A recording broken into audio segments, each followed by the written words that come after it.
24 hours. That is potentially how long we have until we enter the next phase. All right, either way, it could be a kinetic phase or it's the next phase signaling that that's what's coming next. Either way, they are showing their cards. All right, the globalists are double crossing all the people. So they've built up this globalist empire through trading, through using China as their essentially slave labor system, paying these people slave wages essentially to produce our cheap goods. And we've set up this whole system, this global system, and now they are turning their back on it. They are ready to cutthroat. They are ready to get rid of the system to implement a new one. All right, so you're seeing a lot of infighting right now. We thought that China was a part of the globalist system. They are, but they also want to be the leader of it. So we're seeing a battle between the American, the Western faction of the globalist, and the Asian and Eastern European faction.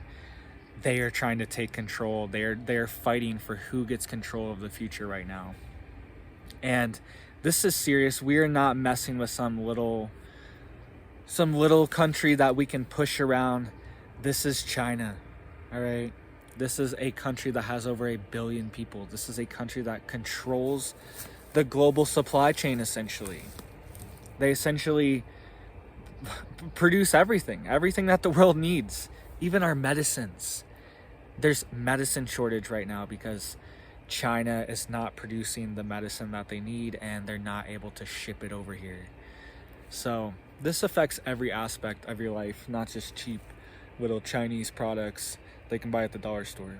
So in the next 24 hours, it's being reported on Tuesday night, Nancy Pelosi's plane will land in Taiwan. This is very dangerous, very serious. We need to be thinking about the repercussions of this, what's going to happen. And obviously, there's the other aspect of it where the Speaker of the House should be able to travel wherever they want. But at the same time, this is considered a provocation by China. And China has wanted to start war with Taiwan for decades, all right? Since Taiwan was established, China has wanted to take Taiwan back. And this is the perfect excuse. And this is the next proxy war that we will be facing. So we're already facing one with Ukraine and Russia. We are funding Ukraine to fight Russia. It was reported 75,000 Russians have had casualties, right? Just have to watch what you say on the internet because it voice reads you. So 75,000. That's serious. That's enough for a country to feel it. And this is just within a few months. This is in less than 6 months. It happened at the end of February. It's the beginning of August.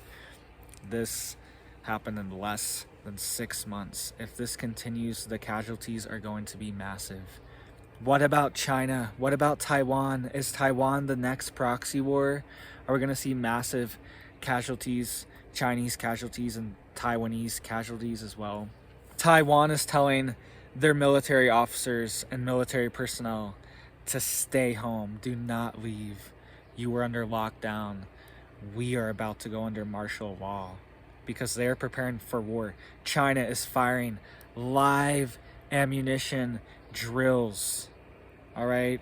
As Pelosi's plane is en route to Taiwan, they're firing live drills. This is very serious. And Putin has even come out and said the United States is the main threat to Russia. The main threat. This is setting up for a giant global war. And hopefully we aren't heading towards that. Let's all pray to God that doesn't happen because we do not want to be wiped off the face of this planet. We do not want to be annihilated. Russia's the most nuclear armed country in the world. China is not a part of any nuclear arms treaty and does not abide by any nuclear arms regulation. So we do not know how much China has. China has underground tunnels where they build and test nuclear weapons. So it's completely secret. It's completely off the grid, their nuclear program. Iran is saying, we will enrich uranium. We will enrich uranium to 95% or 100%, whatever the magic number is, to create a nuclear bomb. Iran, close allies with Russia. Russia, close allies with China. This is building up to be a axis, okay? A ally. These allies are forming, all right? These lines are being drawn in the sand. And I do not feel good about our leadership. This is the most incompetent leadership we've had. I don't know in how long. How old is Nancy Pelosi flying over there to Taiwan? Should she really be doing this? If she was my grandma and she was like 88 or whatever, 89, I'd be like, Grandma, please don't go to Taiwan. Please. Can you just stay home and watch the grandkids? Right? I would not want my grandma. Just like think of it like that, you know? Like, come on, why are you going over there? So, and shout out to all the grandmas, all right? My mom's a grandma, but let's be real here. Should not be going to Taiwan. This is not appropriate right now when this war is going on, and China's openly warning. All right, this is a provocation. This is going to be the start of a new era. We're going to see diplomats and different people start doing this from all different countries. So we're seeing global alliances being formed. Russia, China, Iran, all armed to the teeth, all have nuclear weapons now. All hate America and apparently think America's an enemy. So this is something we need to be focused on. We need to treat as a reality. This isn't a game. I don't really understand what Pelosi's doing right now. I mean, I understand the other argument that she should be able to go where she wants, but this is also not a game. She also has our hands, our lives in her hands as well. So they just need to be more responsible. This leadership is completely incompetent. I do not trust them to lead us in a war at all. That sounds terrifying. This is already terrifying, this thing with Russia. Now imagine China in the mix officially, and we're sending all of our weapons to Taiwan and Ukraine. What about us? What about our weapons?